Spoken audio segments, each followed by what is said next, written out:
This video is sponsored by the Magnet Baron, your one-stop shop for all your hobby magnetization needs. More about them later on in the video. What's up, folks? Welcome back to TacticalTortoise. My name is Trevi, and it's time for another installment of the best lists in Warhammer 40k, this time for the last week of July. And we have a lot of interesting developments to talk about within the 10th edition Warhammer 40k meta. As always, if you enjoy this video series and this style of content, please let me know down in the comment section down below and subscribe to the channel. Do all that YouTube stuff. You've heard it a billion times, and you're hearing it one more time. Now, as always in this video series, I'm going to discuss undefeated lists from this past weekend of competitive 40k events in GT size events and higher. I'm going to pick one list out of each faction that went undefeated and discuss them in depth. Now, as always, there are likely to be repeats of a faction within the undefeated bracket, so if that is the case, then I will discuss it at that time. Now, Aeldari continue to be the absolute boogeymen of the metagame right now, and I think it's definitely safe to say that they've cemented themselves as the #1 faction. There was a little hot minute there where we were considering Genestealer Cults to be maybe on the same level, but I think the results are showing that they are slipping a little bit. While most of the events will not have used the recent changes to Cult Ambush from last week, some of them may have, but also Genestealer Cults are a difficult faction to play, and one that is eminently counterable by specific armies within the game, and I do think that that is keeping them down. Aeldari, however, show no signs of stopping and went undefeated at Capital Clash Summer, the North and South GT, 2 times in the Northeast Open, as well as once in the Bembel Clash. They also took a ton of X and 1 spots and got top placings in a ton of events. They're definitely still wildly dominant in the metagame. And in addition to that, almost every list included Wraith Knights. The definite minority of lists included Wraith Guard, which did see some changes last week to make them significantly less powerful. So while that unit is no longer the absolute dominant force that it was previously, Wraith Knights are the old staple, and I think going to continue to be the new staple. And if we were looking for a very specific unit in Aeldari to tone down in order to curb the power level of the faction, I do think that Wraith Knights are at the top of that list. One of the things that has been done by events to try to make them less powerful, or at least units with the towering keyword, is include lots of tall, true line of sight blocking terrain to prevent towering units from getting good lines of sight around the table, which actually in some ways benefits Wraith Knights, since they're able to use the Phantasm stratagem to move back behind those walls in their opponent's movement phase. So even trying to get line of sight to these powerful Wraith Knights is not actually going to be that easy, because they are able to move out, shoot, and then duck back behind those obstructions, and that makes the unit and the faction incredibly powerful. Now, the Aeldari list we're going to be talking about today is from the Northeast Open. This was a 5-round, 91-player major held in Newcastle, England. John's list took some units that I think we are very used to seeing in these Aeldari lists for right now. An Autarch Wayleaper as the Warlord to generate command points. A Farseer with, interestingly, no Phoenix Gem on it, so it's not going to be able to respawn once it's killed. This list is including multiple big, heavy units that could benefit from Fortune. So the fact that you would only have the Farseer for a limited time isn't that big of a deal, because your opponent is probably going to be firing at the model that doesn't have Fortune anyway. And that Farseer is largely going to be there to generate 6s on your Fate dice, thanks to their special ability. We also have the Incarn, which is an incredible offensive melee piece. It gives you a little bit of melee counterpunch and more offensive punch if you are able to kill a unit nearby other enemy units, because it can then teleport to that dead unit's location and charge and continue to tie up stuff and muck around with your opponent's army. We have a single Hornet, 3 units of 5 Shadow Spectres, which are good not only because of the variable damage output of their Prism Rifles, able to fire 3 damage direct fire shots or blast attacks if you're playing into an army like Genestealer Cults that have a lot of models, but they are also incredibly good utility units. They have Deep Strike innately and can move after shooting, which makes them super fast and super good at scoring secondary objectives. 2 support weapon D-cannon platforms to add a little bit of short-range indirect fire and some more devastating wounds punch. 1 unit of Warp Spiders for their ability to move an incredible distance to act as another utility unit, as well as 2 Wraith Knights. These guys are running double heavy Wraith cannons as well as Star cannons on their shoulder-mounted hardpoints. As I said before, these things can do insane damage with the towering keyword. They can see over a lot of terrain, and if the terrain is good enough to block line of sight to them, they can even shoot and scoot either with Phantasm and or with Fire and Fade to get back around behind that terrain and keep themselves safe. Even if they're out in the open, they have a ridiculous defensive profile, high toughness, high save, damage reduction on top of that, and while they don't have as many wounds as other Titanic units, that is not really going to be a problem for them, and they're most likely going to survive even out in the open against all but the most devastating of shooting.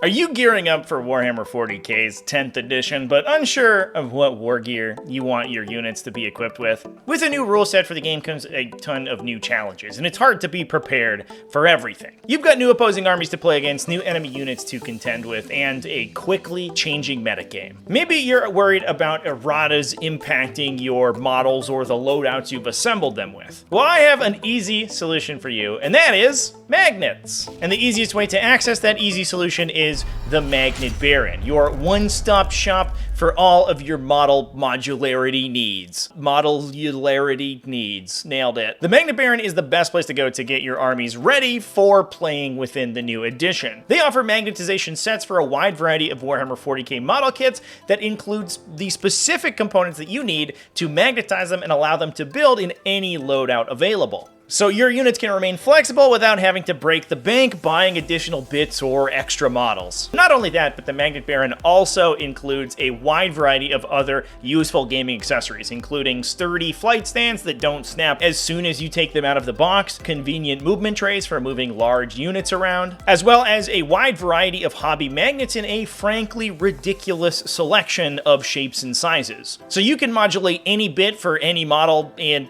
any part of your collection. So check them out at themagnetbaron.com to get your army ready for the new edition of Warhammer 40k and remain flexible as the game develops.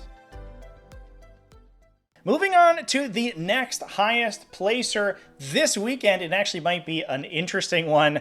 This is Adeptus Custodes. The Golden Boys took down 3 events this weekend, going undefeated at RopeCon, Arch City GT, and the Peterborough Smash, and it's that last one that we're going to be talking about in this case. This is Michael Baird Parker's Adeptus Custodes list, and it is focused on enormous bricks of custodian infantry ramming down the opponent's defenses. It's led by a blade champion with the Veiled Blade to give it the ability to increase its objective control value and obviously its number of attacks. We have a shield captain with the Ceaseless Hunter to give his unit the ability to move in response to enemy movement within 9 inches, as well as Trajan Valoris. The list starts with 2 enormous bricks of 7 Custodian Guard with a mix of Guardian Spears, Presidium Shields, and Vexillus. I imagine this is where the Shield Captain and the Blade Champion are going to be standing. The Shield Captain gives one of the units the reactive move to make it a little bit more difficult to engage offensively, since those Custodian Guard want to be pushing up on 2 objectives to give themselves their wound rerolls. We also have the Blade Champion to extend the threat range of one of those Custodian Guard squads so that they can make use of those offensive rerolls on an enemy objective. The Custodian Guards themselves are ridiculously hard-hitting. As long as they themselves are touching an objective, they get all of their wound rerolls on both shooting and melee attacks, and they can fire twice. So you are getting to shoot potentially 16 2-damage shots, double firing it for a total of 32 with full wound rerolls. While they are only strength 4 and low AP, they are going to do a dent to medium armor, especially if it's caught out in the open and not in cover. And they can clear a ton of infantry with that double shot as well if they really need to. We have 2 units of prosecutors to hold backline objectives and act as utility units, alongside 2 units of 2 Alaris Custodians. These guys are ridiculously useful with their ability to pick up off the battlefield and enter Deep Strike in your opponent's turn, and then Deep Strike back in your turn, so they can be used to complete secondary objectives or just to force your opponent to constantly be screening in case you could ever pick up a Terminator unit and drop it down somewhere that's annoying for them. They can also just be used to score secondary objectives just fine, and while they are 130 points, which is a lot for other factions, for Custodians, that is a drop in the bucket. But what is an enormous sploosh in the bucket is the unit of 6 Custodian Wardens that's bringing up the rear of this list. These guys are running a Vexillus and are a perfect caddy for Trajan Valoris. He wildly improves their offensive output because his own 3-damage weapon is incredibly powerful, and their transhuman effect, as long as they're joined by a character, giving high strength attacks, -1 to wound against them, plus their 4+ feel no pain once per game makes the entire unit basically impossible to shift in one phase. You'll have to either attack them in multiple phases, or force them to trigger their 4+ feel no pain and then redirect yourself to another target. But obviously, it's up to the Custodian player to present them as the only opportunity for you to shoot at. So you're going to have to waste a ton of firepower dealing with them, which allows the Custodian Guard to actually make melee with you and kill you with their rerolling wound rolls. Last but certainly not least, we have a Calidus Assassin, one of the most potent assassins in the 41st Millennium, and incredibly strong in Imperium armies for its ability to deep strike around the table, perform secondary objectives, be a strong lone operative, and of course, tax your opponent command points with its Reign of Confusion. Moving on, we also saw the staple Genestealer Cults making a little bit of an appearance this week, but certainly less of a domination as we've seen in past weeks. The list that we're going to talk about today is from the RopeCon GT. This is from Alexi Latio, and this player went 5-0 in the event, but used WTC points differential scoring. And so while they were actually the only player with all wins on their record, they did not get first place in the event. Still, congratulations for taking down all your games with Genestealer Cults. This list in particular looks pretty similar to other lists that we've seen in the recent past.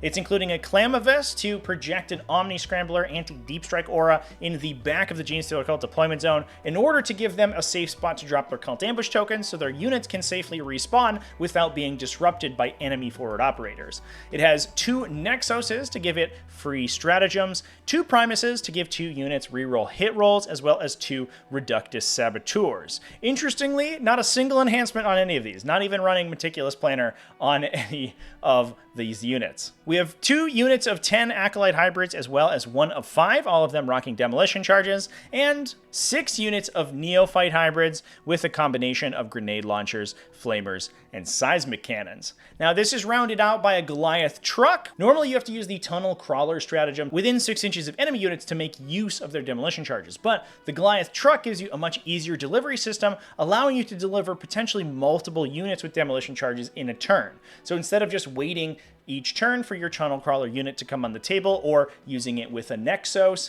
you can put one of those units in a Goliath Truck and threaten it across the table before your opponent has a chance to react, and you can even threaten units that would normally be relatively immune to Deep Strikers, things like Space Marine Infiltrators. Last but certainly not least, we have a unit of Aberrants. Again, no enhancements in this list, so we are not even including the enhancement to forward deploy that unit. They're just going to be deploying on the table or out of Deep Strike and acting as a huge bulwark. And we also have an Achilles Ridge Runner with a mortar to add some additional AP. Next up, we'll move to another top undefeated faction, and one that I'm surprised hasn't been seeing as much play as it maybe should, and I think we're going to start seeing more and more as time goes on, and that is Necrons.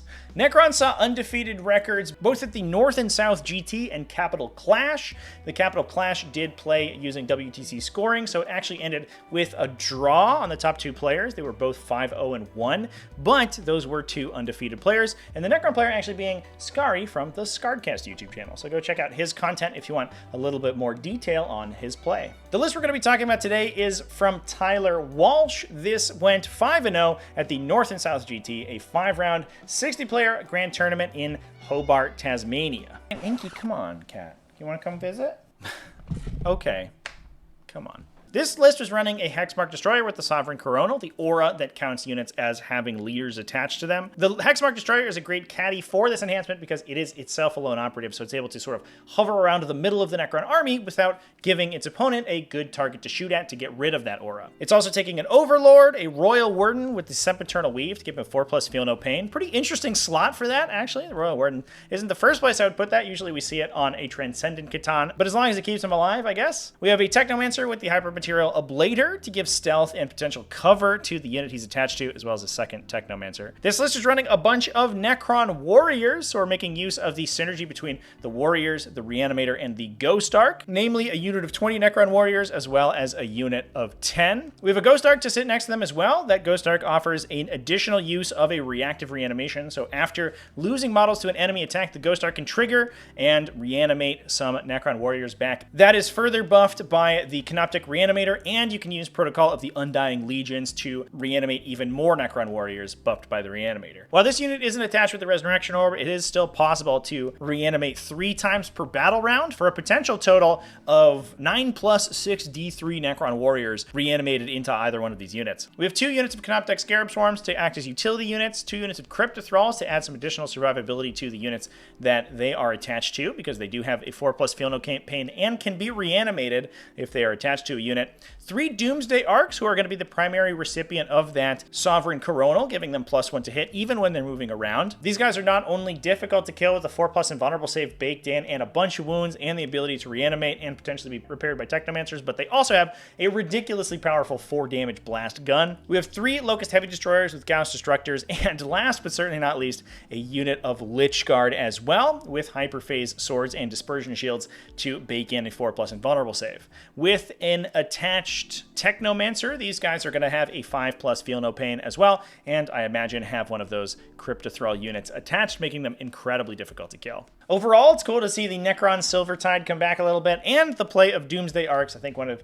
the most effective shooting platforms in 10th edition so far, at least once properly supported by the nearby characters and offensive auras. It's a bit of a coin flip whether the Lich Guard heavy lists are superior with their high base stats, wound penalties, invulnerable saves, and layered defenses versus the warriors that are just reanimating a raw number of wounds, but it seems like Tyler has basically chosen to do both and has taken a little bit of the Lich Guard and a little bit of the warriors. Now, last but certainly not least, let's talk about another army that we are steadily seeing increase in their market share in 10th edition, and one that I think I'm going to go on the record and say was wildly underrated in the edition when they first came out. And this is Grey Knights, because at the Arch City GT, a 5-round, 54-player GT in Columbus, Ohio, David Timms went undefeated with a Grey Knights army in the most spectacular fashion. His semifinals game came down to a 100-100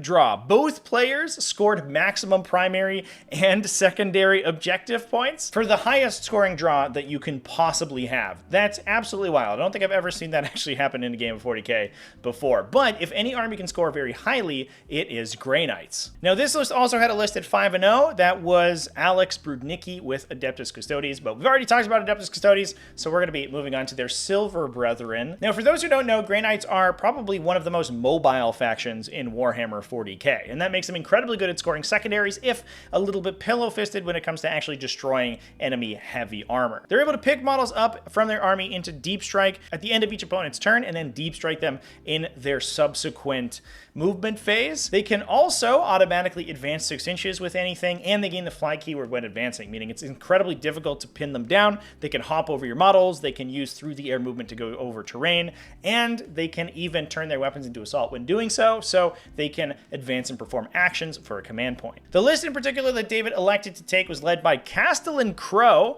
and a Grand Master with the Sigil of Exigence, allowing his unit to redeploy in response to being targeted by enemy attacks. That's even more difficult to deal with, since if you try to get up into melee with him and you move within 9 inches, the Mists of Deimos stratagem will trigger, and they can also redeploy as well. So it's incredibly difficult, if not almost impossible, to deal with his Grandmaster until that Sigil of Exigence enhancement is popped. Castellan Crow himself is going to be joining a big unit of 10 Purifiers. He increases the power of their Purifying Flame anti-infantry psychic attack, giving them an additional attack for each of the Purifiers in the unit. So he's going to be able to fire 11 additional 2+ anti-infantry shots, ignoring cover out of those guys. And alongside the fact that everybody in the unit has a Stormbolter, that makes them incredibly good at sweeping enemy infantry in huge numbers. 5 model Brotherhood Terminator squad for that Grandmaster to join into, as well as 2 strike squads for their scout and objective secured abilities. Now, I mentioned that Grey Knights were a little bit pillow-fisted and had a tough time breaking through heavy armor, but that's not necessarily the case for this list, because it is rocking a Land Raider to carry either these large infantry squads and give them a little bit of a leg up on the table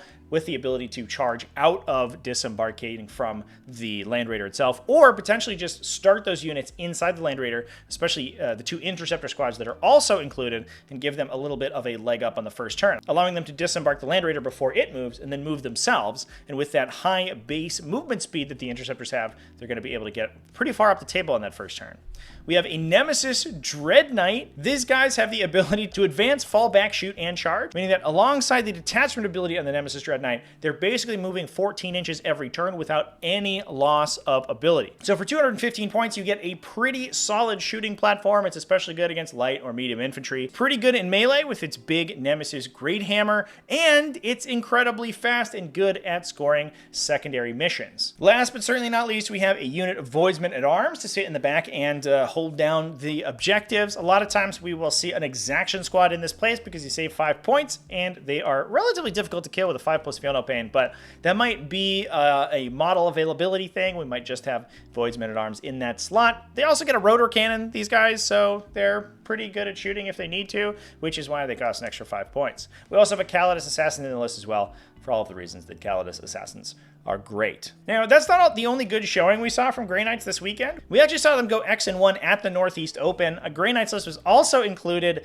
in the Art of War team roster that won the American Team Challenge as well. So Grey Knights really seeing a lot of additional play this week. I do think that Grey Knights are a little bit slept on. They don't do great damage, like I said before, even if you're running things like those Godhammer Pattern Las Cannon Land Raiders or the Nemesis Dread Knight. They have a little bit of a tough time punching through armor, but they can take units like Librarians that deal lots of mortal wounds. They themselves are strength 6, 2 damage in melee, so they can help that a little bit, and largely the game plan is going to be teleporting around the table, getting a ton of secondary objective points, and basically preventing your opponent from ever being able to interact with them effectively. And that is all of the undefeated list that we have to talk about today. Thanks so much for watching all the way to the end of the video. Big thanks as well to Magnet Baron for sponsoring this video. Please go check them out at themagnetbaron.com. Thanks as well to everybody who supports the channel in other ways, like being a patron over at patreon.com/TacticalTortoise, becoming a YouTube channel member, which you can do in the link